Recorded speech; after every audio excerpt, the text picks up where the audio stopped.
¿Por qué crees que no estás preso en este momento? Digo, por la contundencia de la acusación. Porque creo que saben que en el fondo yo digo la verdad. El tema de la semana, el tema judicial de la semana. Diego Lagomarsino, procesado en la causa donde se investiga la muerte del fiscal Nisman. Pasa de todo alrededor de la muerte de Nisman. Hay una historia de espías. Un kiosquero que apareció en medio de todo esto. Lagomarsino que le entregó el arma y dice, yo soy inocente, no hay nada, ninguna prueba contra mí. Bueno, todo esto lo vamos a analizar aquí esta noche en A Dos Voces con Sergio Farela, nuestro compañero, que lo sigue paso a paso este caso Nisman. Bueno, vamos a tratar de descubrir esta historia de espías y de kiosqueros en torno a la figura del exfiscal Nisman. Pero además, hoy fue una noche, un día muy especial en el Senado de la Nación. ¿Por qué? Porque acaban de aprobarse las 3 leyes finales de todo el paquete económico que quería Mauricio Macri, porque se aprobó la reforma tributaria, se aprobó el presupuesto y la prórroga del impuesto al cheque. Claro, hubo de todo en una maratónica sesión porque apareció Cristina Kirchner, reapareció Cristina Kirchner como senadora de la Nación, hizo toda una puesta en escena con un discurso, una cuestión de privilegio, criticó al gobierno, al juez Bonadío, habló de persecución, todo esto por el pacto con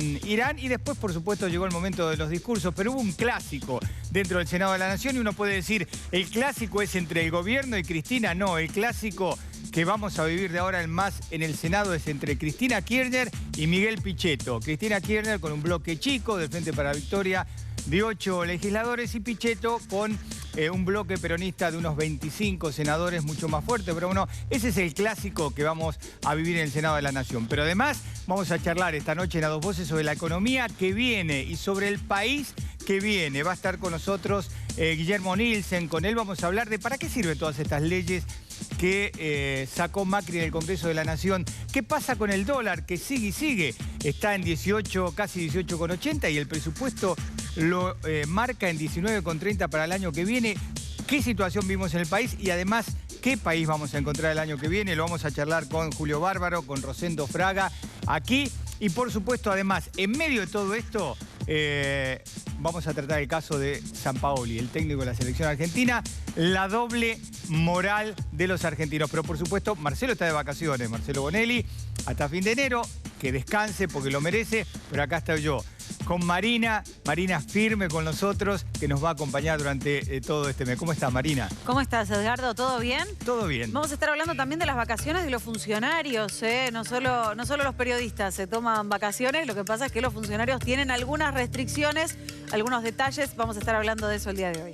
Y por supuesto, porque además está bueno que todo el mundo se tome vacaciones en sus trabajos. Yo recuerdo en la época de Néstor y Cristina Kirchner, que lo hablaba con el entonces ministro Aníbal Fernández, que ni Néstor ni Cristina Kirchner les dejaba tomar demasiadas vacaciones a sus funcionarios. Los quería a todos siempre ahí, lo más cerca posible, como dicen algunos, para controlarnos más. Pero bueno, Sergio, gracias por estar esta noche con nosotros. A ver, Ricardo. Está pasando de todo en torno a la investigación de la muerte del fiscal Nisman, porque tenemos una de espías en medio de todo esto, tenemos un kiosquero que aparece, un kiosquero misterioso que vendía pocos diarios, y además tenemos a Lagomarsino procesado. A ver, es justo decir que hay muchos que no entienden qué es lo que está pasando por esta mezcla rara en torno a lo que sí está claro que a Nisman lo mataron, según lo que dice la justicia. Sí, se llevó podemos decir, una primera etapa, porque por primera vez un juez está diciendo que a Alberto Nisman lo mataron y que fue Diego Lagomarsino como partícipe necesario. Esto quiere decir que todavía falta saber quién o quiénes mataron a Nisman y sobre todo el por qué. Vos viste que el Lagomarsino está nervioso, está preocupado, pero él dice, acá no hay nada contra mí, yo soy inocente. Sí, él sigue sosteniendo la misma versión. Lo que sucede es que hay una serie de cosas detrás de la figura de Lagomarsino, argumentos un tanto poco infantiles, como ser que prestó su arma justamente que intervino en el asesinato de Nisman, como ser prestar su nombre para que aparezca en una cuenta bancaria, y además algunas cosas, incongruencias por parte de Diego Lagomarsino. Pero la última noticia que conocimos, que nos sorprendimos, fue la de este kiosquero.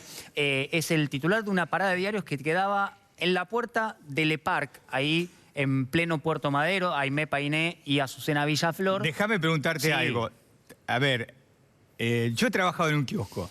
Me da la impresión que un kiosco de diarios en esa zona no le vendía diarios a nadie. ¿Para No. qué querías un kiosco de diarios ahí? No, claro, vos fijate que llama la atención, los propios vecinos del complejo Le Parc se presentan este año, nunca se les había tomado declaración testimonial, fueron más de 800, hay 3 torres en Le Parc, y lo primero que dijeron 4 o 5 de ellos es, me llamó la atención, primero que al día siguiente de la aparición sin vida de Alberto Nisman, el kiosquero desapareció, directamente desapareció de su lugar de trabajo y recién apareció a los 6 meses. ¿Pero que era un espía? No. Bueno, es parte de lo que está sospechando la justicia, porque cada cosa que dice este hombre entró en una inconsistencia, una contradicción muy evidente, con lo cual la justicia dice, bueno, ¿quién era esta persona? ¿Era un diariero o era alguien que oficiaba como una especie de agente de inteligencia que reportaba sobre los movimientos de Nisman? Porque te digo una cosa, ahora todos estamos descubriendo que brotan los espías en esa zona de Puerto Madero, había espías de todos lados. Mirá,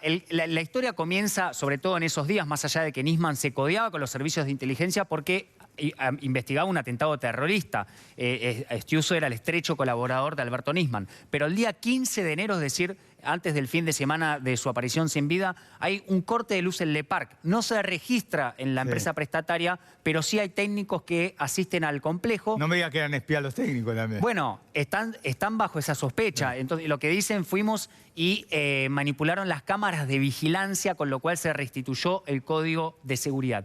Y pese a eso también había personal de prefectura naval que reportaba, no se sabe a quién, pasaron mucho tiempo, pero al día de hoy no se sabe a quién, sobre los movimientos de Alberto Nisman en el ingreso y egreso a Le Parc. Con lo cual los servicios de inteligencia era como que lo tenían cercado, ¿no? Ahora volvemos al kiosquero, Sí. pero déjame hacer un paréntesis en todo esto, porque, a ver, sabiendo el gobierno que el fiscal Nisman iba a salir con toda esta denuncia, acusándola a Cristina Kirchner de estar al frente de todo un complot para encubrir a los iraníes, de traición a la patria, da la impresión que a raíz de eso le plantaban espías por todos lados para saber quién salía, quién entraba, con quién hablaba Nisman, que estaba monitoreado. Claro, uno puede entenderlo como una operación de carácter político, lo que se llama la política, el espionaje político, el espionaje sucio.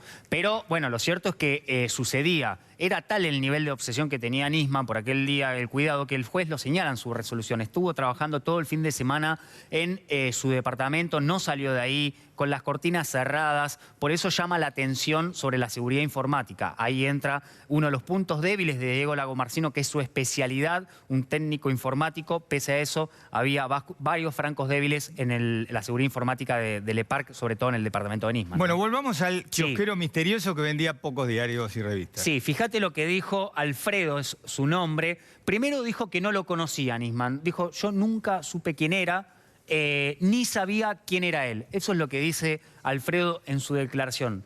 3 preguntas más adelante que le hace el fiscal. Sí. Esto, repetimos, fue el 20 de diciembre, hace muy pocos días. Dijo, a mí el señor Nisman me contrató. Pasó y me dijo, hola, soy fulano de tal, me mudé acá hace poquito. ¿Me llevas los diarios? A ver, de decir que no lo conocía a ser contratado por Nisman. Increíble, dice que le llevó durante varios meses el diario a su departamento, incluso que luego Nisman cambió de proveedor de diarios, pero sí, lo conocía. Entonces acá era la primera contradicción que ya señala los investigadores, ¿no? Pero hay más, fíjate, Gardo. Sobre las suscripciones, tenían suscripciones mensuales. Primero dijo, me dejaron sin suscripciones, cuando me sacan las suscripciones me fundí. Pero suscripciones, ¿quiénes? Bueno, está hablando justamente de los clientes, del barrio. exactamente, del barrio. Aunque pese a eso tenía Le Parc muy pocos clientes. Pero fíjate que dijo, avanzando su declaración, en realidad nunca tuve suscriptores. Va y viene. Esto estamos hablando, es una declaración, no es que lo dijo esto y 6 meses, no, en una misma declaración que duró horas, fue y vino en su testimonio, ¿no? Te digo, por ahí es pobre hombre, es inocente. Sí, de no, todo, capaz pero que, obvio. no tiene ninguna culpa. Ahora te digo, para poner un kiosco en una parada, vos tenés que primero comprar la parada, o si sos empleado, tenés que vender diario, tenés que vender revista, porque la ganancia es pequeña, o sea que la tenés que remar para poder sostenerte. Exactamente. Y Hacia no eso- en Puerto Madero es el mejor lugar para vender diarios y revistas. No, claro, él estaba en la zona de La Boca y dice que se ha mudado por consejo de sus inspectores. Pero fíjate lo que dice el juez Ercolini en la resolución cuando elucubra alguna sospecha sobre esta persona. Según la Dirección General de Ordenamiento de Espacio Público del Gobierno de la Ciudad, no había permiso expedido para el funcionamiento de un kiosco de diarios en el lugar. Es todo raro. Es categórico. Se instaló, puso a vender diario y no está autorizado. Bueno, él... En el lugar, perdón, es el lugar más custodiado de No, no es el Argentina. lugar más custodiado. Es el pleno centro neurálgico de Puerto Madero. Él dijo que sí lo tenía y presentó documentación. Esto ahora se va a certificar. Él habló de que tenía documentación del gobierno de la Ciudad de Buenos Aires, que incluso ha presentado un amparo judicial. Pudimos hablar incluso esta mañana con el gremio de canillistas, también tiene problemas con el gremio, no está habilitado. Es decir, es otra de las inconsistencias que encuentra la justicia sobre este personaje que se presenta 2 años No, por eso después. te digo, insisto, por ahí el hombre pobre no tiene absolutamente nada que ver, pero es todo sospechoso. Como es todo un contexto de sospechas, que no solamente se cierne sobre Diego Lagomarsino, sino que va a sectores de inteligencia, bueno, ¿qué hacía esta persona? Es parte de lo que ahora se va a investigar, es la última pista que apareció. Y esto es lo que decíamos, desapareció Alfredo tras la muerte del fiscal Nisman. Eso dicen los propios vecinos, que le llamó la atención que al día siguiente, el lunes 19 de enero del 2015, cuando bajan a la calle a ver el diario, no estaba más. Y que recién apareció a los 6 meses. Y ahora aparece trabajando en una dependencia pública. Sí, él mismo dijo, y por eso dice que se presentó, trabaja en mantenimiento del Ministerio de Modernización. Dice que hace trabajos de mantenimiento. La parada de diarios la sigue teniendo. Ahí está. La sigue teniendo. Él mismo aclaró que cada tanto va a limpiarla. Nada más. Está cerrada. Está cerrada. Él dice que va, le hace un trabajo de limpieza y se va. Que incluso hace poco le entró agua a la parada, fue, la limpió y se fue. Bueno, ante tanta contradicción, fíjate, la Fiscalía lo que dijo es, señor, deme su teléfono, van a analizar las llamadas entrantes y salientes, aunque con poca expectativa. Estamos hablando de que pasaron más de 2 años. Sí, ¿no? por supuesto. Es Y en el medio de todo esto, contame, porque brotan espías por todos lados, en el barrio donde estaba, en la zona donde estaba Nisman en los días previos. Sí. ¿Está claro, bueno, hay quiénes eran, para quiénes trabajaban, si están procesados? Bueno, hasta el momento no están procesados y no se sabe para quiénes reportaban. Hay personal de la propia prefectura que en su declaración dijo los días previos a la aparición sin vida de Nisman, pude reconocer a algunos compañeros de la misma fuerza que reportaban al área de inteligencia. Cuando se lo citan a esas personas, empiezan a decir, yo le reportaba a fulano de tal, y ese otro ya no recuerda a quién le reportaba, y no hay registro de las tareas de inteligencia que hacían sobre la figura de Alberto Nisman.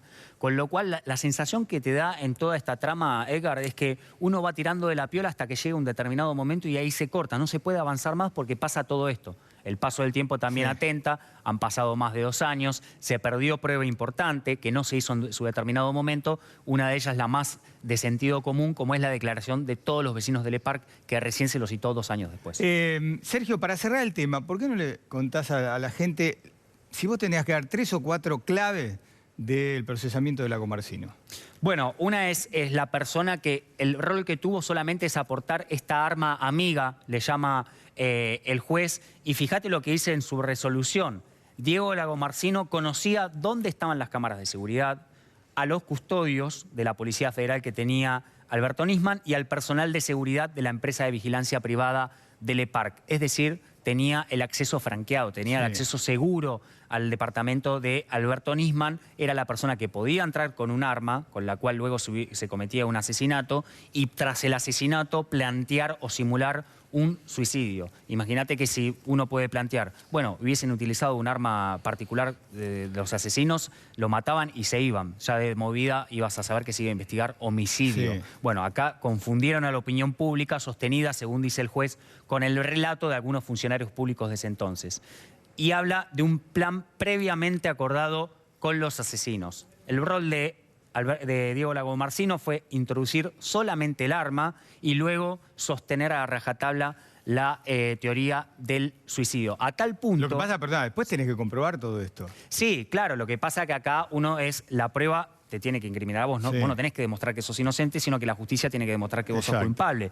Lo que hizo Diego Lagomarsino es, a las pocas horas de la muerte de Alberto Nisman, se presentó ante un secretario en lo penal acá de la capital federal y dijo directamente, Nisman se mató con el arma que yo le di el día anterior. Es decir, ya desde el vamos estableció la hipótesis del suicidio. Es verdad. Y visitó a Nisman, recordemos, ese 17 de enero 2 veces. La primera donde Nisman lo llamó, le dijo, según él, porque tenemos solamente la versión de Diego Lagomarsino, que quería el arma por temor a sus hijas. Las hijas de Nisman estaban en Europa vacacionando con su madre, y luego la segunda vez cuando llevó el arma, la Versa calibre 22. Y una más, porque Nisman, bueno, él mismo reconoció, estaba vinculado con los servicios de inteligencia, Kirchner le puso a Estiuso. Sí, claro. ¿Y Lagomarsino también? Bueno, es una de las hipótesis todavía no firmes que tiene la investigación, pero lo presentó, lo dice el propio Lagomarsino, el Moro Rodríguez, un ex agente de inteligencia, lo presentó a Alberto Nisman. Justamente esto se sostiene en la poca, según dice el juez, capacidad técnica que tenía Diego Lagomarsino como informático. Las claves de seguridad, para que te des una idea del router del sistema wifi de Alberto Nisman, eran 1212. Estamos hablando del fiscal que había denunciado a una presidenta en pleno ejercicio de su gobierno por encubrimiento de un atentado. Es decir, era el fiscal más espiado de ese momento, ¿no? Y los equipos de Nisman, acá está, eran altamente vulnerables. Una de las medidas que se está haciendo ahora, hay que ver si arroja algún elemento de prueba, es la computadora. Hace poco se allanó la casa de Diego Lagomarsino nuevamente y se secuestraron 2 computadoras. Una de esas es con la que él hacía trabajo remoto en la notebook de Alberto Nisman. Lo que sucede es que ya Diego Lagomarsino, aclaré, le tuve que cambiar algunas partes a la máquina. Con lo cual, todo hace suponer de que no se va a encontrar nada si es que lo hubiera, ¿no? Decime, pero ¿y cómo sigue esta historia? Ahora, podés decir, bueno, ya está, lo procesaron a Lagomarsino, procesaron a Custodio. ¿Y qué más? Bueno, cómo sigue es, la justicia va a tener que trabajar mucho en quién o quiénes mataron al fiscal, porque acá no tenemos a los autores materiales, y después los motivos. Porque para llevar esto a juicio necesitas algo más.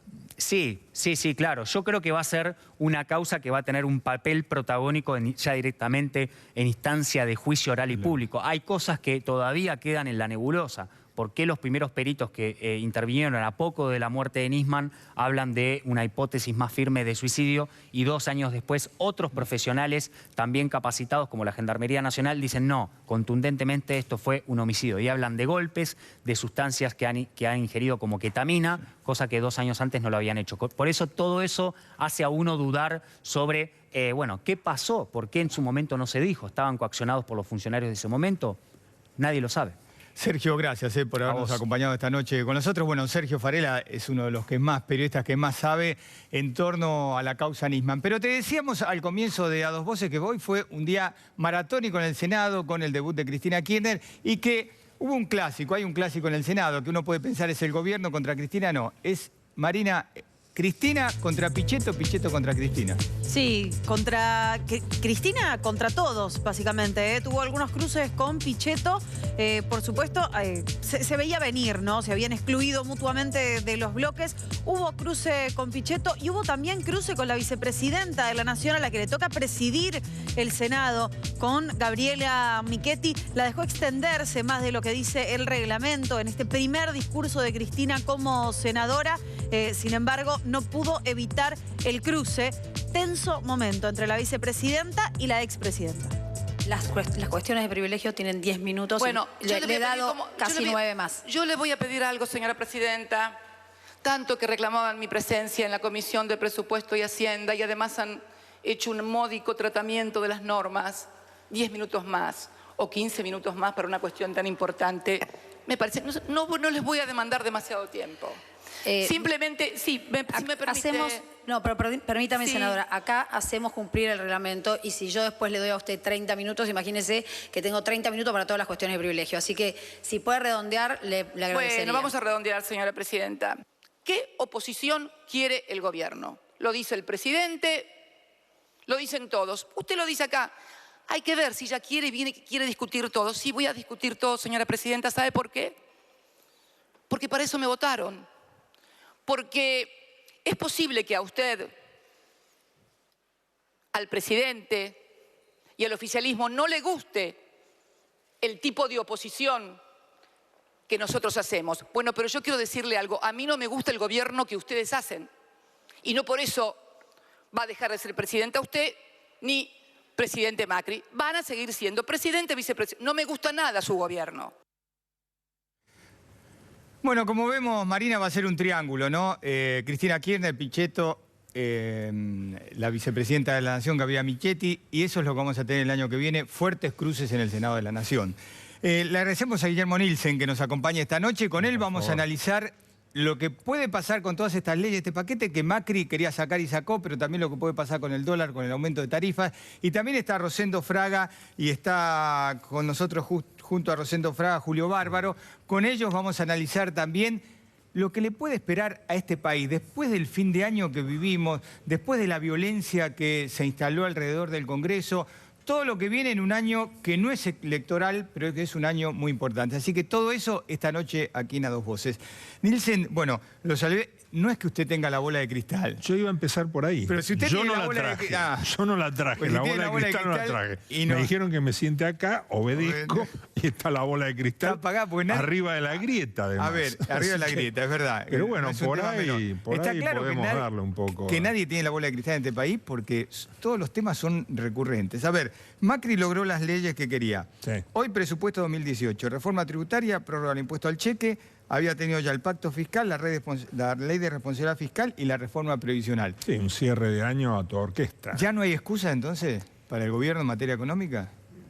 Yo diría, yo no me meto en el tema de las excusas. A mí me parece que el gobierno desde el punto de vista político, y seguramente esa mesa está más autorizada que yo para opinar de eso, pero lo veo al gobierno políticamente terminando el año con solidez. Yo lo veo más sólido en lo político que en lo económico. Y eso que venimos de la semana previa a Navidad con un escándalo tremendo y una violencia que hacía mucho no veíamos. No, pero igual, hubo violencia, pero todas las leyes salieron. Sí. La violencia la hizo un pequeño grupo, es cierto que había muchísima gente encolumnada, pero los que tiraron piedras y que armaron los desmanes fue un pequeñísimo grupo adelante en términos relativos, ¿no es cierto? Pero bueno, lo económico, en cambio, creo que no se cierra tan bien. Y fíjense ustedes que hace un rato nomás se anunció una conferencia de prensa para mañana a las 9:30. Sí. Entonces, va a estar todo el equipo económico Marcos Peña. Algunos dicen que van a hacer un anuncio en materia monetaria. Bueno, pero, a ver, lo primero es que creo que tenemos que estar tranquilos, en el sentido que normalmente los anuncios que significan cambios drásticos en los ingresos relativos o cosas por el estilo, como nos ha pasado muchas veces en la historia argentina, se hacen una vez que cierran los mercados. No se hacen antes de que abran los mercados. Ese es un buen dato. Ese es un dato como para dormir tranquilo, digamos, dentro de lo que se puede. Además, después hay otro día más. No, claro. No. Lo ideal es un viernes después de que se cerraron los mercados. Acá estamos lejos en la Argentina de eso. Ahora, a la vez, en el ambiente de los analistas económicos, hay especulación. Y la especulación sí tiene una base y es la presencia del presidente del Banco Central. Sí. Que es la única parte de los hacedores de política económica que no pudieron ser divididos. Sí. ¿No es cierto? El Ministerio de Economía se dividió, pero el Banco Central sigue teniendo un presidente y el presidente sigue estando en el Banco Central. A la ortodoxia monetaria, y estoy describiendo una cosa, no estoy dando mi opinión, yo no coincido con esto, pero en la ortodoxia monetaria ya se están rasgando las vestiduras porque el presidente del Banco Central va a estar mañana en la Casa de Gobierno. O sea, como diciendo, tiene que ser independiente, no tiene que mostrarse ahí. Nunca el presidente de la Reserva Federal iría a la Casa Blanca para un anuncio. Sí.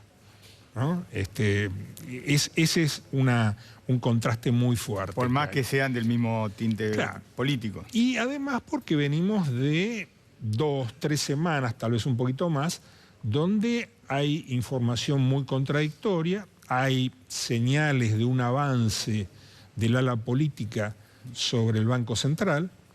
Está muy claro que a las autoridades políticas les gustaría un dólar seguramente cercano a los 20 pesos y tasas de interés drásticamente más bajas que las que hay, o sea, más cerca del 20% anual. Déjeme hacer un alto acá porque hoy El dólar cerró 18.70 bajó un poquito. y pico. Bueno, bajó un poco, pero ahí 18.60, mucho más, 18.70, Sí. por ahí. El presupuesto que aprobaron marca un dólar con 19,30. Estamos ahí. Sí, pero digamos... ¿No le preocupa eso? No, me preocupa en un contexto, y el contexto es que el Banco Central eligió, a mi modo de ver erróneamente hace ya un tiempo, eligió el método de metas de inflación. Y entonces lo que ha pasado desde que elige las metas de inflación es que el Banco Central ha ido perdiendo credibilidad en el mercado. Porque ¿quién de los senadores que hoy votaron el presupuesto, quién piensa que el año que viene la inflación va a estar entre el 8 y el 12%? Sí. Nadie. Paremos a cualquiera por la calle y nadie le va a decir bastante el 8 y el 12.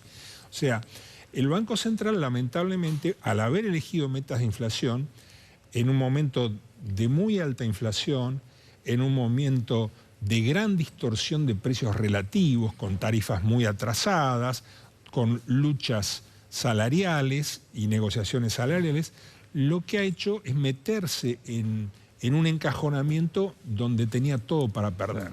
Y desde el punto de vista del funcionamiento del Banco Central, ha perdido mucho, ¿no? Ahora, usted hablaba recién de la inflación, que nadie le cree a las estimaciones del Central, pero el presupuesto habla de 15,7. ¿Y usted al presupuesto le cree o tampoco? Yo, digamos que a los presupuestos que ha presentado el gobierno el año pasado y este año, para el año próximo, yo les creo más, obviamente, que los presupuestos que presentaba, digamos, Sí. Kicillof, por ejemplo, que eran una fantasía sostenida, ¿no? Igual vio que Duhovne se corrigió semanas pasadas, él estuvo aquí en Dos Voces y dijo, bueno, yo me equivoqué en la predicción. Siempre, pero el problema es en cuánto se corrigen.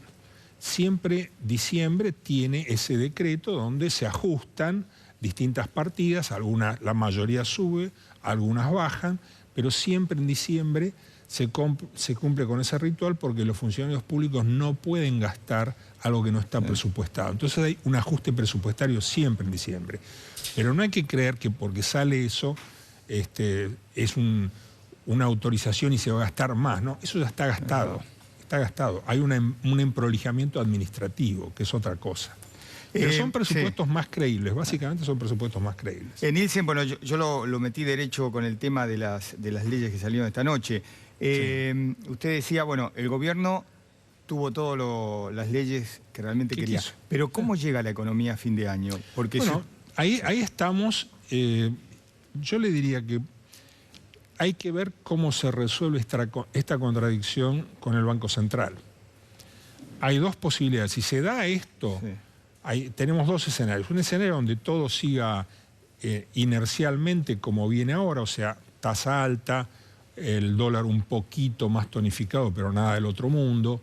En este escenario, junto al paquete impositivo, que tiene un costo impositivo muy alto al comienzo, sobre todo, todos los costos se pagan de entrada, usted lo pone en el contexto actual de atraso cambiario, de mayor imposición, de tasas de interés muy altas por la política del Banco Central, a lo que se suma el anuncio que hizo el ministro de Finanzas de que el 60% de la deuda la va a tomar en pesos en el mercado doméstico, usted lo que va a tener es un enfriamiento de la economía. Porque salir a escuchamos tomar... todos los años. No, pero este año todo... Yo le estoy tratando de prolijar primero la cuestión monetaria. Desde ya, el hecho de salir a tomar la deuda dentro del mercado argentino hace lo que llamamos el crowding out, o sea, se desplaza la posibilidad de crédito, sobre todo de las pymes. Normalmente las grandes empresas, el gobierno, lo que hace es financiarse en el exterior y el mercado de pesos queda para operaciones de muy corto plazo y sobre todo queda para las pymes, para las empresas locales. Si el gobierno sale a succionar esa liquidez, bueno, indudablemente esto va a tener un impacto muy fuerte en el Producto Bruto. Concretamente, ¿esto qué quiere decir? Esto quiere decir que va a haber una inflación de alrededor del 17-18% y el Producto Bruto va a ser un poco más bajo, el crecimiento del producto va a ser más bajo que el de este año, va a ser mucho más moderado. Si se da la otra cuestión de que el dólar a 20 rápidamente y las tasas también a 20, bueno, ahí es un juego muy, muy delicado y muy difícil de lograr que llegue a buen puerto. ¿Por qué? Por la inflación. Porque eso significaría que se les escapa la inflación y que la inflación del año próximo va a ser igual a la de este año.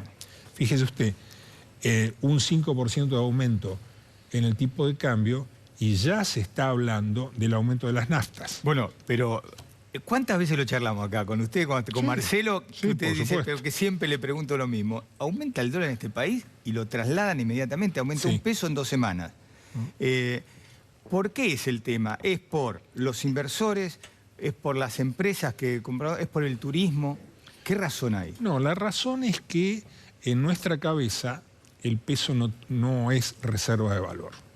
Pero la gente está en lo elevado, clase media hablemos, ¿no? Está bien, pero el peso y los instrumentos en pesos son una reserva imperfecta de valor. Para los argentinos es que somos chiquitos y empezamos a pensar en qué hacer con la plata, eso, siempre el refugio ha sido exacto. el dólar. Y eso no ha cambiado. Y la gente ahora vuelve a preguntar por el dólar, que antes no preguntaba. Pero siempre pasa esto, siempre que se dispara un poquito, vuelve a ser noticia y las consultas a los sitios web con la cotización del dólar y el dólar blue y qué sé yo, hay todo ¿Es un tema de estación entonces para usted? No diré estación, pero es de, por un lado, una sensación. La Argentina está muy cara, muy cara.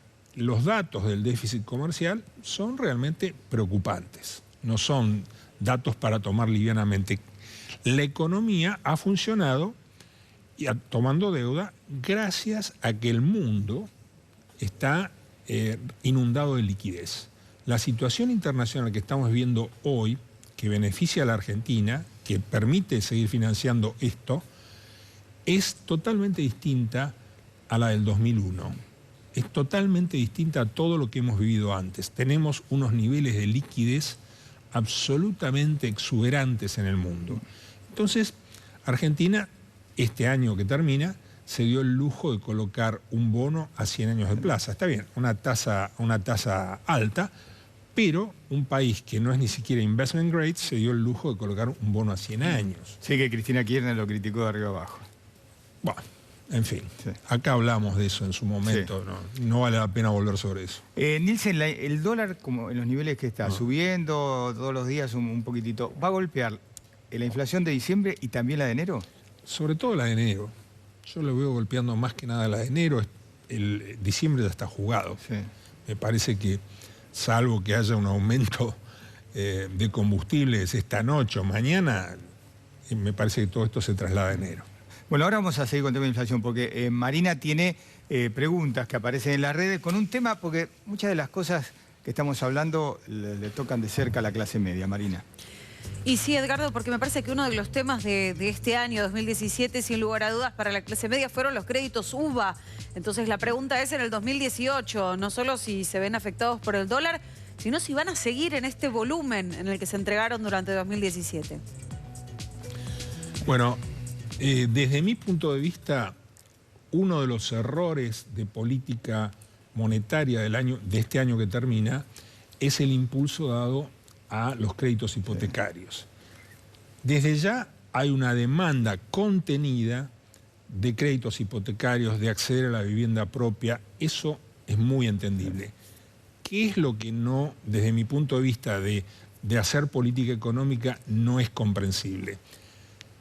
Los créditos hipotecarios van a ser fundamentales una vez que la economía esté centrada, esté calibrada. ¿Qué quiero decir? Cuando no tengamos un déficit fiscal como el que estamos teniendo, no tengamos atrasos tarifarios, o sea, creo que fue precipitado. No, porque la gente, usted vio como masivamente se fue a los créditos y no le importó.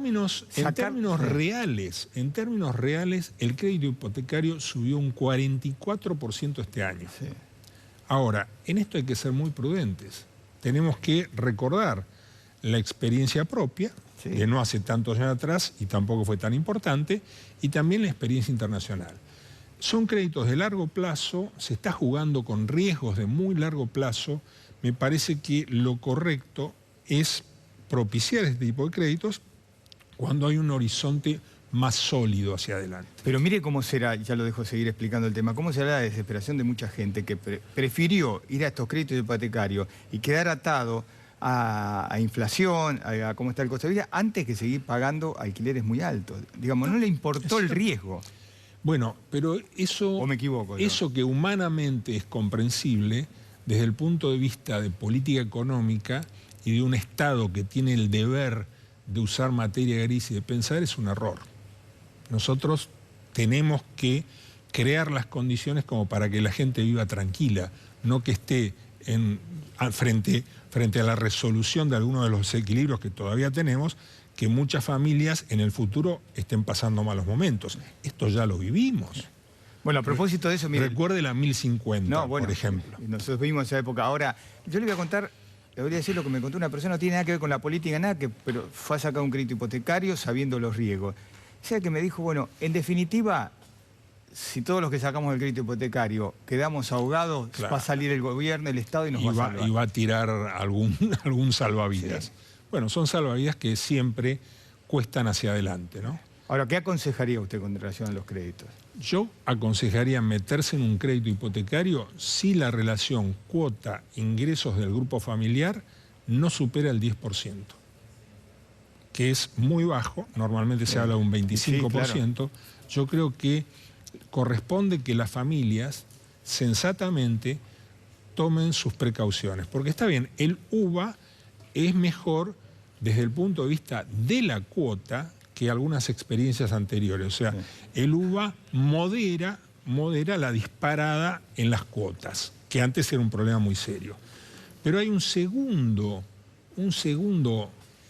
problema en todo esto, y es, si bien modera el alza de la cuota y patea hacia adelante el plazo sí, del crédito, puede pasar que la gente, después de un periodo, digamos, 6 años, 8 años, tiene que mudarse, quiere vender sí, su vivienda y se encuentra que lo que debe es más que el valor del mercado de su vivienda.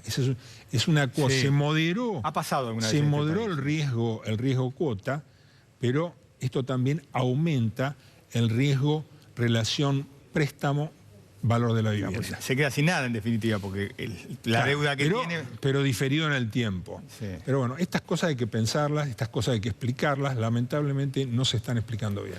Nielsen, se abre el año que viene y se abre con un tema pendiente para el gobierno, que es el aumento de las tarifas. Sí. Porque, a ver, me parece sí, que no se está manejando bien en cuanto a la tarifa de colectivo, de tren, que también va a aumentar. Colectivos en la ciudad de Buenos Aires y en el conurbano son las tarifas más bajas del país. Sí, nosotros recibimos quejas de la gente del interior que dice, ustedes, los porteños, se quejan, pero bueno, también el que vive acá dice, pero es en lo que nos metieron a nosotros. Sí, sí, no es que elegimos esto. A la vez están atrasadas internacionalmente, sí, y muy atrasadas internacionalmente. En teoría anuncian en enero y empieza en febrero. Sí, pero va a ser el tema más delicado. Yo creo que ahí, por lo menos en subtes, y ahora tenemos un medio de pago electrónico, que es la tarjeta SUBE. Esto da para diferenciar las tarifas de acuerdo a los horarios. Como empezó todo esto, en realidad, de pagar diferencialmente según los horarios. El horario de mayor intensidad de uso, un poco más caro, como en las autopistas, digamos. Sí. Hora pico se paga un poco más, y fuera de hora pico, una tarifa más baja.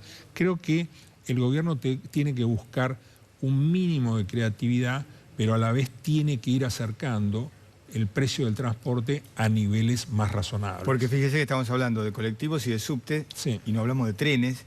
Sí, trenes también. Que es un transporte muy popular, con una tarifa muy baja, que también es un problema para el gobierno actualizarla. No, bueno, es parte de la herencia. Es parte de la herencia que hay que cambiar. Nielsen, gracias por haber por favor, venido este año varias veces para explicar un poco la situación de la economía, así que tenga el mejor fin de año posible. Y conste que no usamos la bola, ¿eh? Está apagada, porque está claro que han pasado todos los gobiernos y nadie tiene la bola de cristal en este país. Gracias, Nielsen. No, por favor. Usted. Marina. Sí, vení conmigo, que te voy a contar qué pasa con las vacaciones de los funcionarios. Arrancó Mauricio Macri. Sí, está en el sur. Picó Bueno, en desde allí punta. monitoreó todo lo que está pasando con esta ley económica, está contento, lo hablamos recién con Guillermo Nielsen, sacó todo lo que quería, pero se van de vacaciones. Se va de vacaciones, Está mal, yo te aclaro absolutamente. que está mal. Está bien que se vayan los funcionarios de vacaciones. Es un tema que, digamos... Es polémico, siempre es polémico. Está bien, por supuesto, que se No tomen, importa el que se objetivo, tomen lo que te vacaciones. digo ahora, durante el gobierno de Cambiemos, lo decía también durante el gobierno de Pero vos te Cristina acordás que hubo un momento en el que Echegaray les pidió que vacacionaran en Argentina Sí, en bueno, tiempos sí. de cepo cambiario, Sí, ¿no? ¿Te nadie hace acordás? caso a esas cosas. No hubo mucho caso con eso. Volvió el romance de la política con Punta del Este, por ejemplo. Mauricio Macri, decíamos, está en el sur, en este country que se llama Club Cumelén, que es en Villa Langostura. Pasó la Navidad, va a pasar Año Nuevo también antes de volver a la ciudad de Buenos Aires. Sí. Hacen la posta. El 15, el 14, Sí. de hecho, me dicen para más detalles, se va María Eugenia Vidal. María Eugenia Vidal al mismo, también para el sur, para el mismo country. Y decime, ¿Peña no se va para ahí? Mira, ¿No se Marcos sabe? Peña supuestamente se Sí. toma la primera quincena de enero, no se toma Sí. la vez que Vidal. Viste que la mesa Por la chica duda, sí, se va sí, turnando siempre. por Una las dudas. pata se queda. Y supuestamente se va a Uruguay. No a Punta del Este, pero sí a Uruguay. A lo Sí. mejor le gusta alguna parte un poco más tranquila. No es tan alto perfil, ¿viste? Sí. En esta cuestión, ahí tenés los principales. A ver, ¿qué más También tenemos? Uruguay, pero estos son de Punta del Este, absolutamente de Punta del Este. Francisco Cabrera, de producción, y el secretario general de la presidencia, de Andrés, también se Son van Punta a del Este, vos decís. ¿Vos te acuerdas el año pasado cuando lo designaron a Duhovne, que estaba en Punta del Este? Sí. Y su primer fin de semana como ministro volvió a buscar a la familia que había dejado en Punta. sí, Son sí, muy de sí, Punta del sí. Este. La foto que estás viendo de Carrió de fondo con los Sí. patitos Esa, es de Punta del es Este verdad, también. Exactamente. Y no es barato, pues, bueno, para ellos, pero... Punta del ¿Estarán Este no- preocupados por esto no del creo, dólar? no creo. Por esto que estamos pasando del dólar.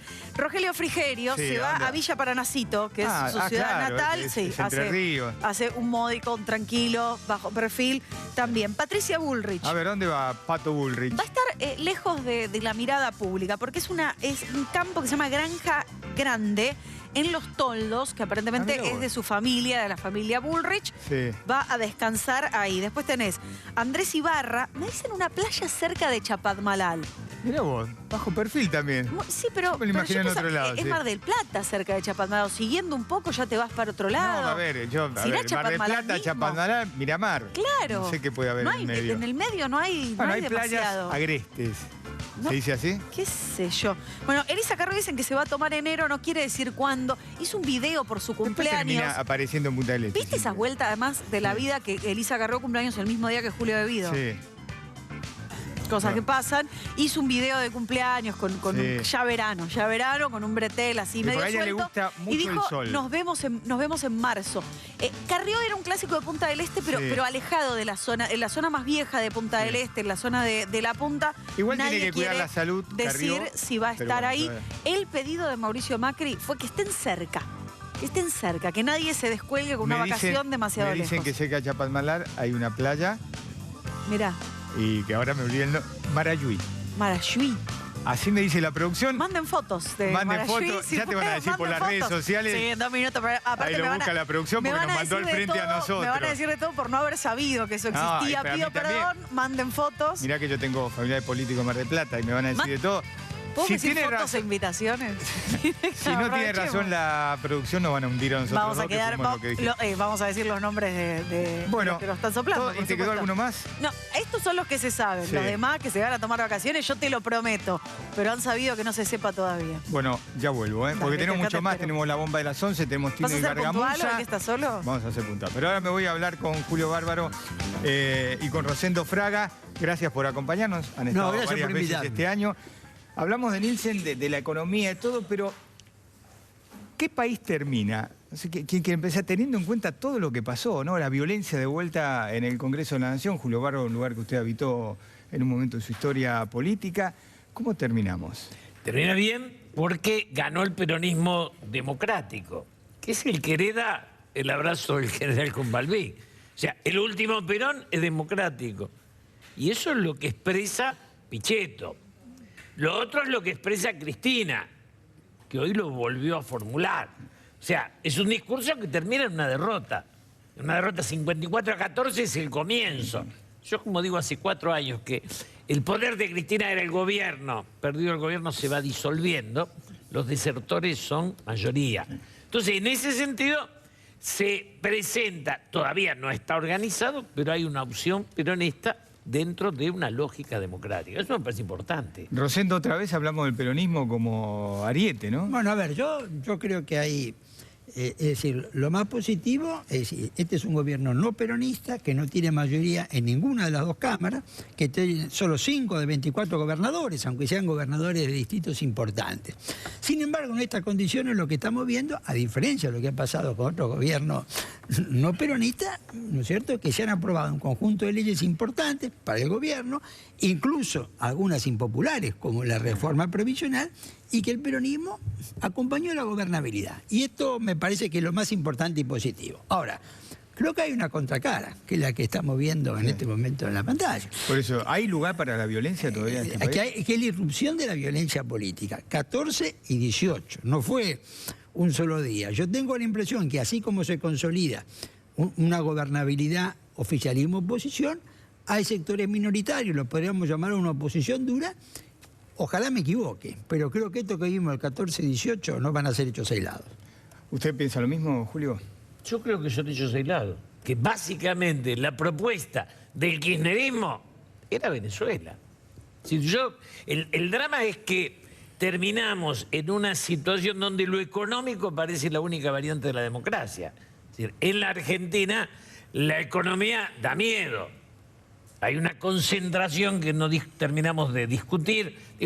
Pero la democracia es clave. Y esos sectores que salieron con el sueño de la sublevación, que la tenemos desde que tenemos uso de razón, cada vez son más chicos. Aunque sean más agresivos, en las urnas pierden cada vez peor. Casi uno pensaría que trabajan para el poder de turno. Porque si uno tiene entre Macri y ese criterio, la gente vota Macri. Ahora, para mí, por eso es necesaria una opción democrática que se está reformulando. Rosendo, ¿usted cree que esto le vino bien a Macri?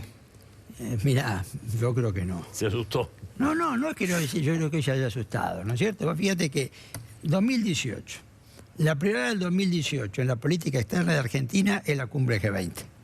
Si miramos hacia adelante. Lo que vimos el 14 y el 18, lo que te plantea es un interrogante.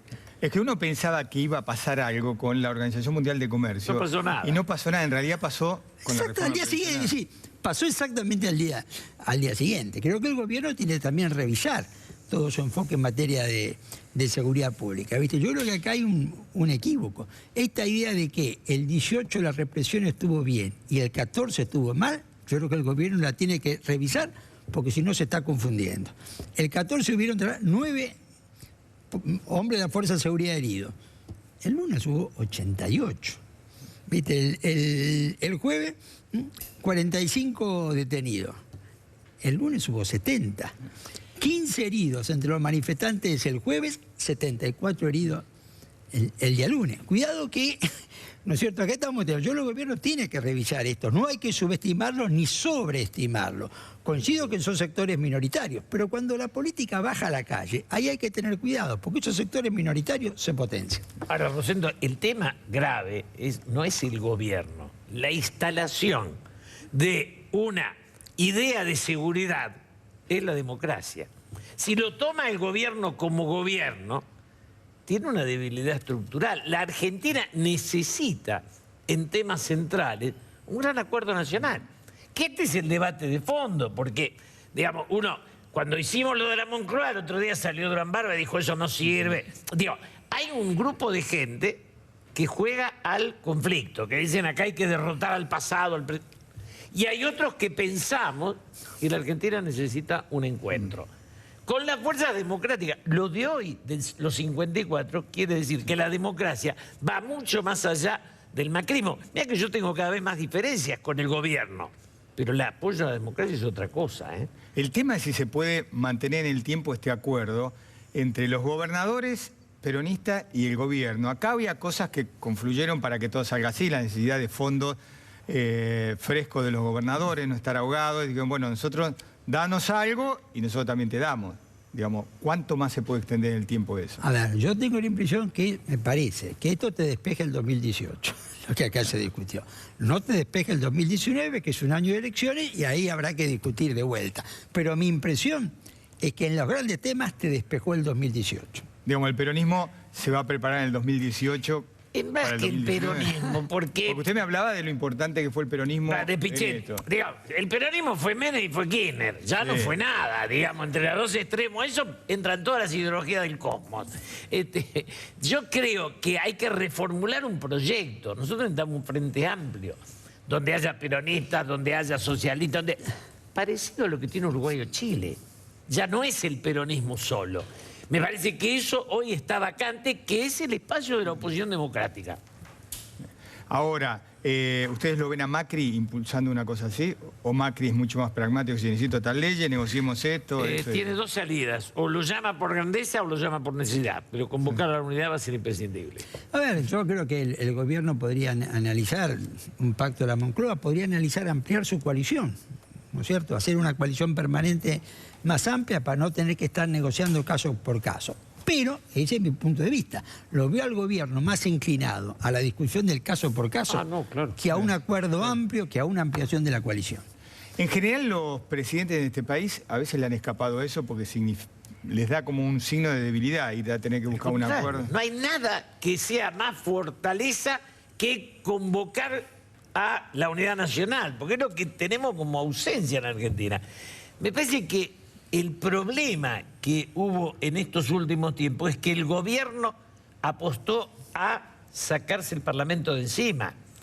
Sí, el año pasado el Parlamento no tuvo peso, pero no tuvo peso porque la línea ejecutiva Marco Peña, Quintana, Lopetegui imaginaba que, digamos, que los CEOs sustituían a la política. Viejo sueño del liberalismo argentino. La política la van a superar porque en la modernidad son números. Es un bolazo eso. La política, si no tiene vuelo, se hunde. Pero es política lo que necesitamos para salir de esta crisis, que es grave. Ahora hablan de un acuerdo, pero al no tener el peronismo un líder, ¿qué acuerdo se puede cerrar? Usted tiene que cerrar acuerdo con gobernador, con este grupo de gobernadores, con este otro grupo de gobernadores, con los gobernadores amigos, con los intendentes. No es fácil llegar a un acuerdo donde el peronismo no tiene una figura. No sé, a mí me parece que, a ver, yo no quiero entrar en el terreno de discutir de Julio, en este sentido. El peronismo tiene líder cuando un peronista llega a la Casa Rosada. Y cuando ese peronista deja la Casa Rosada, ese liderazgo... No es la política eso. Bueno. El peronismo, Macri, sin la Casa Rosada. La Argentina tiene líder cuando tiene gobernante. El partido de gobierno... Pero a mí me parece que, por ejemplo, Macri era el líder del PRO antes de llegar a la Casa Rosada. El peronismo tiene otra dinámica. Ahora, voy a este punto. Cuando el peronismo no está en el poder, lo hemos visto, es decir, gobernadores y sindicatos son los referentes, no son los líderes, pero son los referentes. Y me parece que en esta última negociación eso quedó bastante claro. Es decir, que no haya un liderazgo no quiere decir que no pueda establecerse acuerdo de gobernabilidad. Y a Cambiemos como alianza política la ven firme, porque a veces parece que todo depende de en lo que se pongan de acuerdo Carrió con Mauricio Macri, y los radicales dicen no se olviden de nosotros, que nosotros gobernamos provincia. Carrió ha jugado un rol importante, porque ha reivindicado la política en serio, ha puesto límite. Quizá ocupó el lugar que el radicalismo había dejado vacante en un momento. Pero a mí me parece que el proyecto del gobierno, si no se reformula, no tiene destino. Digo, porque lo económico es más deuda. Me parece que la Argentina o se repiensa o choca con los peronistas, con Macri o con quien fuera. Es un país que está hoy, como está armado, inviable. Rosendo, ¿usted le ve futuro a Cambiemos? Sí, le veo futuro a Cambiemos. Es decir, vamos a ser prácticos, quizás un poco cínicos. Cuando las cosas salen bien, cuando se ganan elecciones, las coaliciones se consolidan. Sí. El problema es cuando se empieza a perder elecciones. Ahí las coaliciones se complican. Esto es natural, es universal en este sentido. Yo por eso creo que en esta etapa los riesgos los problemas dentro de esta coalición se están resolviendo, se van a seguir resolviendo. Si hubiera más adelante, en 2, 4, X años, una derrota electoral, seguramente esto tendría, ¿no es cierto? Ahora, me da la impresión de que acá, ¿no es cierto?, el PRO, de hecho, ha sustituido al radicalismo como eje de la política argentina. Acá nosotros tuvimos, viste, dos ejes, peronismo y radicalismo en los últimos 70 años. Mi impresión es que el Con un intento de la alianza que fracasó.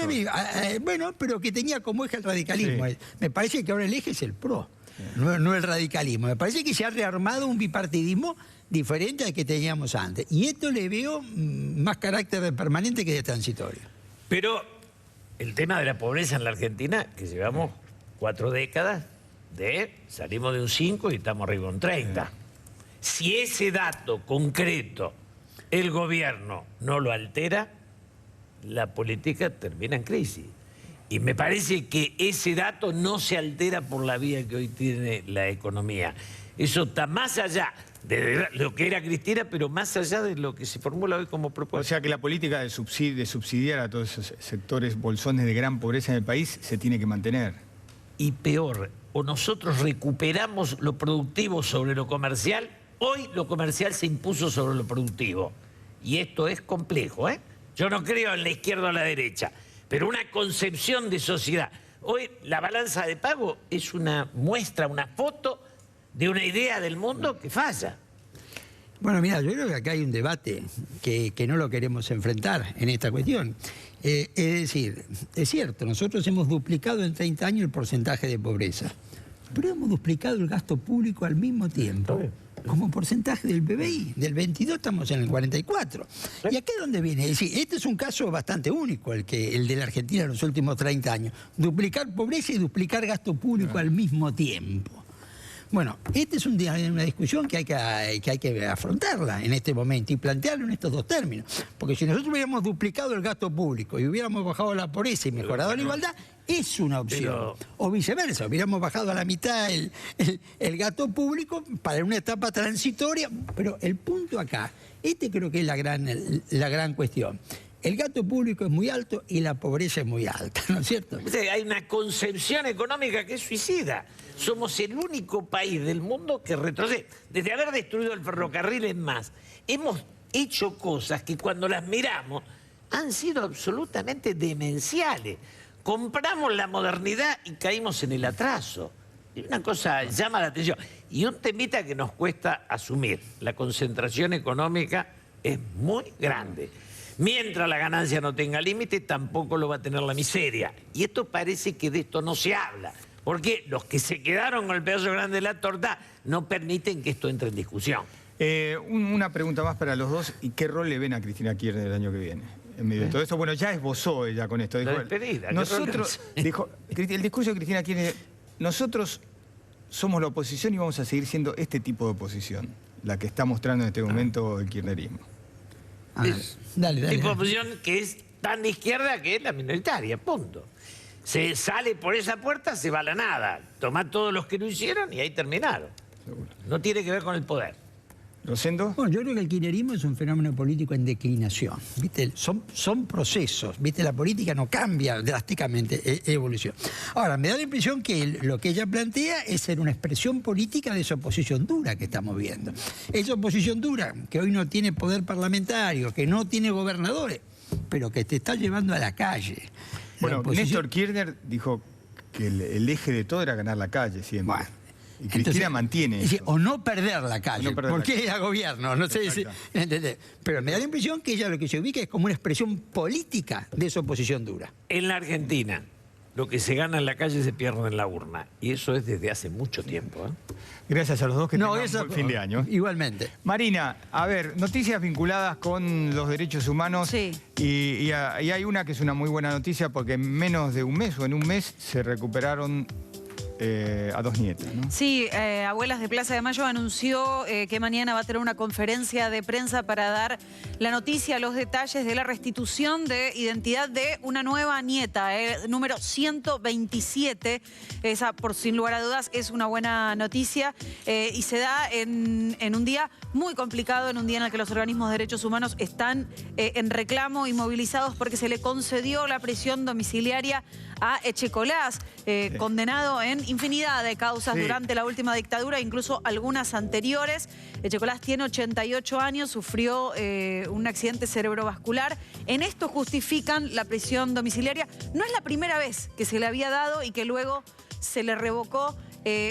por recordar alguna cuestión, es un personaje que en el 2014, cuando fue condenado en una de las últimas causas, escribió en un papel el nombre de Jorge Julio López. Exactamente. Y mostró dejó que se viera ese papel de manera amenazante. Ahora, por cuestiones de salud, así lo aducen, esto es lo que rechazan los organismos de derechos humanos, se le va a conceder la prisión con custodia de su propia esposa para irse a vivir a la ciudad de Mar del Plata. Y Marina, aquellos que nos hemos iniciado en el periodismo en los últimos años de dictadura, recordamos lo siniestro que fue Echecolás, porque Echecolás era la mano derecha de Camps, un general que también fue un personaje siniestro, una de las personas que violó sistemáticamente los derechos humanos aquí durante la dictadura, y Echecolás era su mano derecha. Cuando Camps pasa a ser jefe de la Policía Federal, él se queda, Echecolás, al frente de la Policía de la provincia.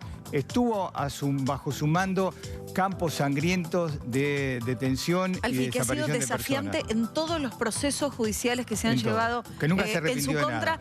No es la primera, además que se aducen cuestiones de salud. Ya hace más de 10 años se habían hablado de cuestiones de salud. Cuestiones humanitarias que él nunca tuvo en cuenta, pero bueno, lo importante además es el nieto 127 en el de medio de abuelo. todo esto. Será mañana. Pausa, volvemos porque tenemos, mira, las 11, casi puntual, la bomba de las 11, el editorial de Tino y Gargamusa, y después nos vamos a meter con Alejandro Katz para hablar de la doble moral de los argentinos a partir del caso Sampaoli. Mucho Nakam Pop, pero fíjate cómo trató a un hombre, un laburante como cualquiera. ¿Hacemos la pausa? Dale.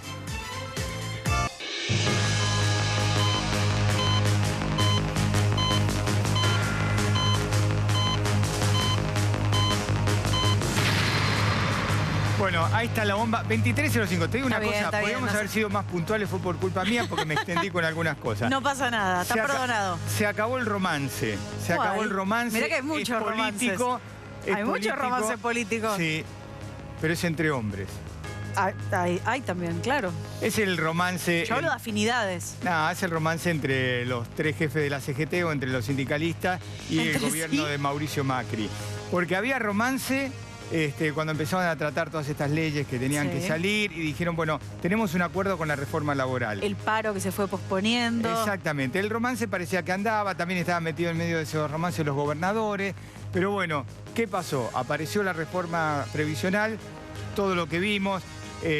Un mamarracho también de la CGT en cuanto a los paros que anunciaban que no, un paro que arrancaba de 12 a 12, con transporte sí, con transporte no. Pero lo cierto es que la reforma previsional hizo que se rompiera el romance. ¿Y qué significa que se rompa el romance entre el gobierno y la CGT?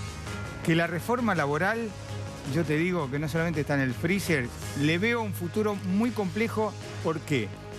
Porque Pichetto dijo que si no había acuerdo con la CGT y los gobernadores también, no se iba a votar en el Congreso. Ahora, Alfie, ¿la CGT no sabía el texto de la reforma previsional? Los buenos muchachos te van a decir, no sabíamos... a ver, lo que te decían es, sabíamos que el gobierno estaba detrás de la reforma, pero no sabíamos que era lo más importante para ellos. Entonces, reforma laboral ahora al cajón. Así que, por ahora se acabó el romance. Vos viste que en política... Sí, hay reconciliaciones express también. Vamos a ver. Bueno, lo escuchamos, editorial de Tino y Gargamusa. Dale. ¿Qué es lo que cuenta? Tino, se vino el verano y el sol está tremendo. Sí, es verdad. Por suerte hay muchos que zafan porque están a la sombra hace rato. Vamos a ver qué hacen los otros políticos en estas vacaciones. Y dale. Mirá, Gargamusa, Cristina y sus hijos fueron a veranear a la playa. Qué descuido, Flor, Tino. Es la única sin protección. ¿Sin pantalla solar? Sin fueros. Tino, Macri decidió descansar en un lugar súper tranquilo, donde no le lleguen las noticias ni los pedidos de la gente. ¿Se va a ir al medio del campo? No, se queda en casa de gobierno.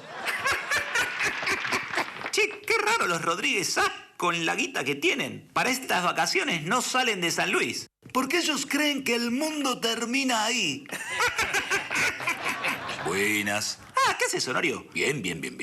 Che, ¿cómo les gusta el teatro de revista Adelía, Báez y Esteche? Escuché que van a pasar la temporada en Carlos Paz. En Marcos Paz, Tino. Che, ¿qué hace Martín Lustó tapado con una frazada en la playa? Es que lo único que le falta es que le pegue también el sol. Lilita se fue a Mar del Plata y denunció a todos los tenedores de la costa que están libres. Mira, Teno, Alicia Kirchner organizó aeróbics en la playa. Corramos a hacerlo. Tranquilo, Tino, que las clases comienzan recién en agosto. Che, ¿qué hace Vudú tirado en un médano? ¿Le dieron libertad? No, le dieron prisión domiciliaria. Volvemos al programa. Y dale.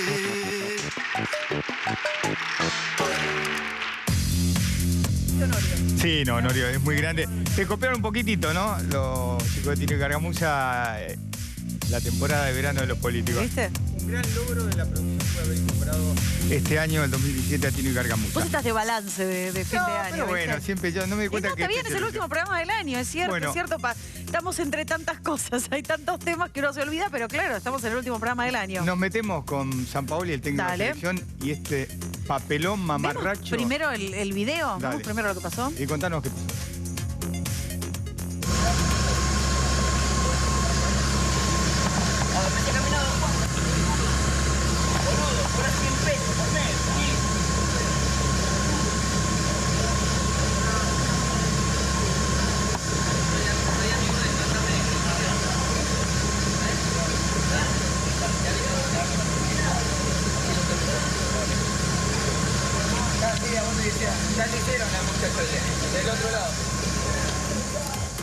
Bueno, lo vimos muchas veces, Sí. pero yo creo que uno no se cansa de verlo por lo que significa todo esto. Sampaoli, Jorge, técnico de la selección argentina, Sí. todos sabemos el carácter que tiene, lo vemos en el banco de suplente, un tipo sacado muchas veces, casamiento, va en un auto, capacidad para 5 personas, eran 8. Se estaban haciendo los controles de rutina que se hacen todo el tiempo, se le hizo el control de alcoholemia a la conductora lo pasó, no estaba alcoholizada, no había tomado, tenía un porcentaje ínfimo, venían de un casamiento, pero sí les dice la policía que van a tener que bajar porque se veía que había más gente de la permitida en el auto. En ese momento, al bajar del auto recién, según la versión de la policía, descubren que era Sampaoli porque los vidrios estaban polarizados y reacciona de esta manera que se vio, se apuró a pedir disculpas en un primer momento. Un comunicado frío también, ¿no? Un comunicado frío y aparentemente el primer llamado fue a los jefes de los que estaban en el operativo y no a las personas que efectivamente estaban en el operativo. Luego se fueron conociendo algunos detalles más, no solo ganás 100 pesos por mes, Gil, sino un ¿qué mirás, gato vigilante? Claro, La Nación hizo una investigación sobre las cosas que pasaron y descubrió que le había dicho a otro agente público: ¿qué mirás, gato vigilante?, de lo que estaban haciendo el operativo. Pero para mí el punto más polémico de todo esto es lo que pasó en relación a un colaborador de Sampaoli, también parte del equipo técnico argentino, que tiene que ver con que le habían secuestrado el registro porque sí sobrepasaba la alcoholemia y Sampaoli quiso interceder para que le devolvieran el registro. Eso me parece, digo, acá hay una cuestión de riesgo concreto de una persona que superaba el límite de alcohol permitido. Sí, primero, iban 8 en un auto. Sí. ¿Cuántos accidentes hemos visto en este país? Porque somos un desastre manejando, pero además autos que llevan más gente de la permitida. Sí. Punto 1, por más que vayas pocas cuadras, no está permitido, eran 5. Aparte, una persona a control, alcoholemia, le dio alto, tiene que sacar el registro. Yo digo, Sampaoli, hay varias cosas en esto. Primero tiene que dar el ejemplo. Primero tiene que cumplir con la función de un ciudadano. Después dar el ejemplo, porque es el técnico de la selección argentina.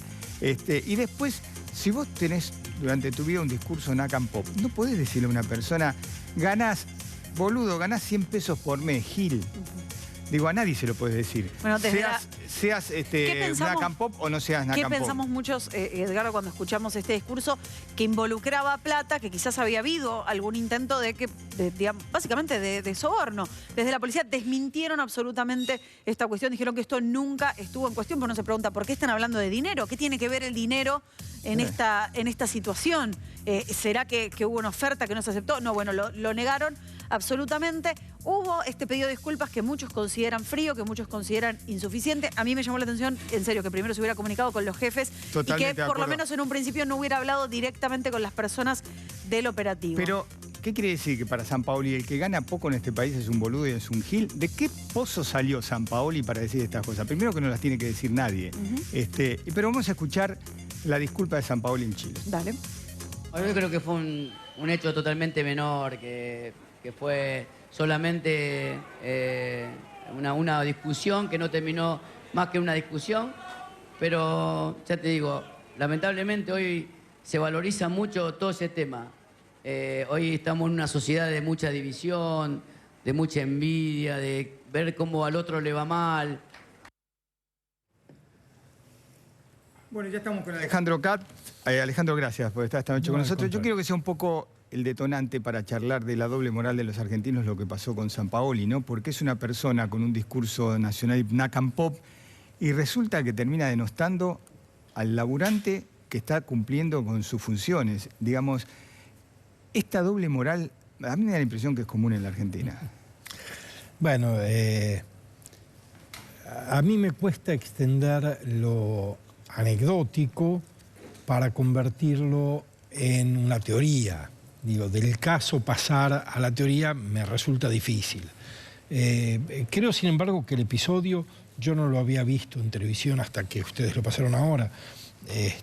Pero creo que el episodio es revelador de algunas cosas. A ver. Es revelador de una cierta concepción de los privilegios en nuestro país. Es decir, quien tiene una posición de poder en relación con otros cree que tiene privilegios en relación con los otros. La idea de los privilegios está demasiado extendida y es transversal. Quiero decir, es quien posee una pequeña cuota adicional de poder sobre otro, la ejerce de un modo indebido. Déjame hacer un alto en esto, porque yo siempre, con estas cosas, recuerdo un personaje de Alberto Olmedo. Alberto Olmedo tenía uno de sus personajes, un empleado de oficina. Entonces, cuando el jefe se va, siempre termina que el jefe se va y le decía a Olmedo, yo te voy a dejar a cargo de la oficina. ¿Qué vas a hacer? Lo primero que voy a hacer, voy a echar a todos, los voy a hacer trabajar 200 horas. Bueno, la propensión a que el poder modifique la conducta es una propensión que todos los seres humanos sufrimos. Para controlar eso, hemos desarrollado con mucho esfuerzo instituciones que nos subordinan a una autoridad que controla nuestro poder. Cuando no nos subordinamos a las instituciones, el poder se convierte en esto, se convierte en un funcionario que utiliza la línea del Metrobús para avanzar porque es impune a la norma, se convierte en un diputado que insulta a una oficial de tránsito porque lo quiere sancionar, se convierte en los poderosos abusan del poder. Y eso habla muy mal de la sociedad, habla muy mal, pero no de las personas, también de las personas. ¿Y eso para vos no es doble moral? Por ejemplo, Julio López, López, el secretario de Obras Públicas de la Nación, que tenía un discurso en el gobierno y después terminó arrojando bolso con... Bueno, ahí José López, perdón, le dije Julio. Yo diría eso, a ver, me parece que esto de algún modo excede la crítica que le hemos hecho y que le seguimos haciendo al kirchnerismo. Yo creo que el kirchnerismo malbarató conceptos importantes para acumular poder y usarlo en beneficio del grupo de gobierno. Creo que fue una estrategia política la de tener un discurso distinto de las prácticas. Ahí hay una doble moral, entonces. Pero yo el tema que veo que no te gusta decirle doble moral. Porque ponerlo en términos de doble moral nos hace creer que los que no actúan o no actuamos o intentamos no actuar así, tenemos una sola moral de una sola pieza. Sí. Y todos los seres humanos somos muy complejos, tenemos conductas que varían según el contexto, según los incentivos y las sanciones a las que nos exponemos, según el tipo de mirada que cae sobre nosotros, según el tipo de ambiente en el que nos desempeñamos. Creo que todos podemos ser buenas o malas personas. Creo que lo importante es sacar la capacidad de ser malo de nosotros por regulaciones sociales a la capacidad de daño. Y me parece que estamos fallando en eso. Estamos dándole a los poderosos un poder que excede lo que tienen derecho de utilizar sobre los demás. Y esto que se hace público porque alguien lo filma y lo circula en los medios, es cotidiano. Totalmente de acuerdo. Pasa en todos lados. Claro, y no es más grave porque Sampaoli o quien fuera tenga un discurso político supuestamente igualitario, que no lo es, supuestamente. Pero no es más grave por eso. Aún si tuviera otro discurso político sería igualmente grave. Seguro, eso es importante. Entonces, declarar. sí, me parece me parece que tenemos que entender que esto es algo que está ocurriendo cotidianamente en nuestra sociedad. Quien tiene algo más de poder, y el poder es poder de un puesto, poder de dinero, poder político, poder de género, está abusando del poder. ¿Y qué explicación le encontrás? ¿Por qué somos así los argentinos? No, yo no creo, Edgardo, que los argentinos seamos así. Yo creo que no hay una naturaleza humana del argentino diferente de la naturaleza humana de otras sociedades o de otras culturas. Creo que nos organizamos colectivamente mal. Creo que son modos de hacer, no modos de ser. No es el ser argentino, sino los modos en los que interactuamos. Y creo que eso tiene que ver con una relación muy frágil con la regla, muy frágil con la norma, muy frágil con la institucionalidad en general, que es muy difícil de corregir esa fragilidad de relación con la norma, que cuando se extrema provoca el tipo de corrupción que genera 11. Quiero decir, cuando se extrema la indiferencia entre la norma, tenemos eso. Digamos, como que el poder te habilita para violar las normas, para ponerte por encima de las normas. Absolutamente. Y cada uno lo hace en la escala en la que desempeña ese poder. A veces es muy modesta, a veces es muy significativa, pero no tenemos colectivamente la capacidad de subordinarnos a reglas institucionales de funcionamiento, que a veces tienen que ver con la ley, a veces tienen que ver con normas culturales, a veces tienen que ver con modos de relación con el otro.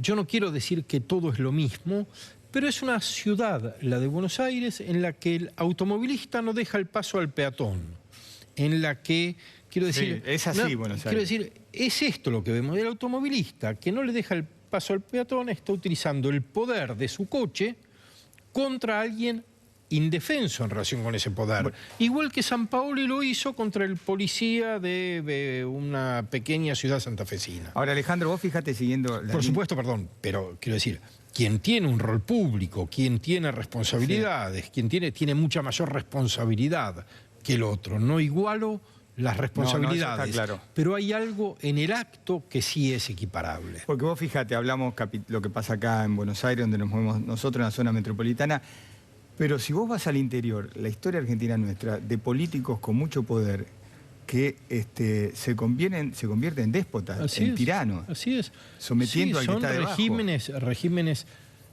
muy autoritarios, muy autocráticos, muy centralistas, que modifican todos los sistemas de control que nuestro diseño institucional ha pensado, los modifican para la impunidad, a favor de la impunidad, a favor de la falta de control, a favor de la falta de límites, a favor de la continuidad y la pseudoeternización. Pero que someten a la gente con el poder del dinero. Claro que someten, porque esa gente lo sigue votando. Claro que someten a la gente. Las formas de sumisión son muchas y muy complejas en nuestra sociedad. Julio Bárbaro mencionaba la pobreza. Digo, la pobreza es una forma de sumisión terrible, es restar autonomía al individuo para decidir sobre su destino. Bueno, mira cómo se utiliza eso en política, los que vivimos en el conurbano, la gente del interior puede dar fe de eso. Así es. Bueno, digo, hay un problema con el poder, con los privilegios y con la relación con la norma, las instituciones y aquello que nos iguala. Lo que nos iguala es la ley. Y no aceptamos esa igualación. No la aceptamos, quiero decir, no la acepta el gran empresario que encuentra el modo de evadir y de ser un evasor impune. No la encuentra el pequeño ciudadano que opera en los límites de ciertas legalidades. No la encontramos en nuestras interacciones en el espacio público. No la encontramos. Bueno, no es una buena sociedad la nuestra. Yo creo que hay que decirlo en esos términos. Por todo esto y muchas más cosas, no es una buena sociedad. Hay sociedades mejores. Coincidimos, los que empezamos. Claro, yo diría, yo no sé si el eje es tener doble moral, pero no hacemos una buena sociedad. Sí. La nuestra no lo es. Es una sociedad muy desigual, muy injusta, muy susceptible de subordinarse al poder de quienes lo ejercen sin control, muy indiferente entre los privilegios que no cuestiona, que no limita y que no reduce. No es una buena sociedad, no se hacen buenas vidas en Argentina, es más difícil hacer buenas vidas en Argentina que en otros contextos. Alejandro, a todos nos preocupó la violencia fuera del Congreso y dentro del Congreso también, previo a Navidad. ¿A vos te está dando una señal de que algo puede pasar en Argentina? ¿Son hechos aislados? ¿Algo está cambiando? Yo buscaría un equilibrio, Edgardo, entre la minimización de los episodios y la dramatización de los episodios. Por eso creo que fueron episodios graves, pero no necesariamente son el indicio de una catástrofe. Creo que habrá que ver qué es lo que ocurre. Yo me oriento a pensar que hubo una ocasión que ciertos elementos de la política quisieron tomar a su favor para poner en crisis la gobernabilidad, pero que las condiciones que lo permitieron no son condiciones que vayan a encontrar todos los días. Ahora, el conjunto de los actores políticos tiene que ser responsable para no dar la facilidad de que esto ocurra. Totalmente. No digo con esto último que la responsabilidad sea compartida, no lo es. La responsabilidad de la violencia es de los violentos, no de quien hace cosas que les habilitan la violencia. La responsabilidad de la violencia es de los violentos. Pero hay que saber que hay grupos en nuestro país que verían bien la crisis de gobernabilidad. Y la gobernabilidad no es un concepto vacío. La gobernabilidad es la condición de posibilidad de la democracia. Quiero decir, si ponemos en crisis la gobernabilidad, lo que afectamos es la democracia misma. Entonces, tenemos que garantizar la gobernabilidad y luego discutir adentro de la democracia. Podemos estar totalmente en desacuerdo con la decisión del gobierno, pero ese desacuerdo se tiene que expresar argumentalmente, se tiene que expresar con razones. Los argumentos pueden incluir sin duda una movilización popular, que es un modo de argumentar, expresar en el espacio público la disconformidad. Pero una cosa es la expresión de la disconformidad en el espacio público, otra cosa es la violencia. Y eso ya excede cualquier límite de lo tolerable. Alejandro, gracias por habernos acompañado todo este año en A Dos Voces, que tengas el mejor año posible, fin de año posible. Nos quedó de la bola de cristal acá arriba de la mesa, así que la charla al final fue en medio del decorado A Dos Voces. Pero bueno, gracias por haber estado con nosotros. Gracias y felicidades para todos.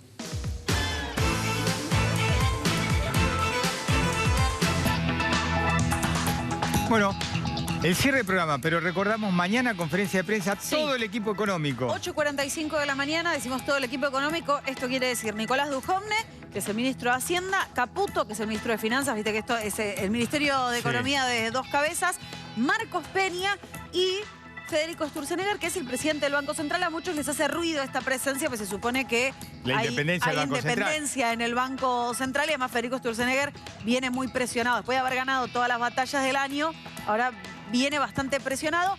Marcaban muchos que 8:45 en el Salón de los Pueblos Originarios es antes de la apertura de los mercados. Desde el gobierno insisten en que no hay un anuncio que vaya a cambiar el panorama de ninguna... Fíjate, esa es por lo menos la versión y la respuesta oficial hasta ahora. Fíjate Nielsen, que ha estado al margen de negociar la deuda externa argentina, fue secretario de Finanzas. Fíjate que él dice, nadie hace una conferencia de prensa para hacer un anuncio espectacularmente para alterar los mercados, tenés el jueves y el viernes por delante. Hay que ver la presencia de Sturzenegger, qué significa, ¿no? Si es para mostrar cohesión, para decir que no están peleados, ahora que están todos un poco como agrandados, entre comillas, porque salieron todas las leyes, o porque se hace un anuncio importante en materia monetaria. Un Veremos. día después de o sea, se aprueba el presupuesto, al día siguiente y después de que el dólar tocara un pico. Mañana, 8:45, la versión oficial del gobierno es que van a hacer una especie de balance. Exacto. Vos estarás en Arriba Argentino por el 13 Sí, temprano, TN sí, me estará toca. transmitiendo todo eso. Así que bueno, nosotros nos despedimos, brindamos por todo Ahí lo va, que no fue voy a a Dos despegar la Voces copa. este año electoral. Este fin de año ya tenemos, mirá, Hemos llegado a fin de año. hemos llegado a fin de año, que llegado es a fin de importante. año Vamos a enteros. estar todo el mes de enero nosotros dos Nosotros aquí, dos. Marcelo de vacaciones, después nos seguimos nosotros de vacaciones Sí. y tenemos... No. No cerruchamos nada. Así que tengan el mejor fin de año posible con su familia. Igualmente, y gracias por acompañarnos. Gran 2018. A todo el equipo de producción también. Obviamente, el director, a Ceci, a Fran, a productor, todos. exacto, camarógrafo, sonidista. ¿Qué más me estoy olvidando? Hay mucha gente de todo. Iluminadores. No entres en todo. nombres, no entres en No, vestuario, digo, maquillaje, vestuario, todo. peinado. Bueno, muchas gracias y buen fin de año. Por ustedes, ¿eh? Microfonista.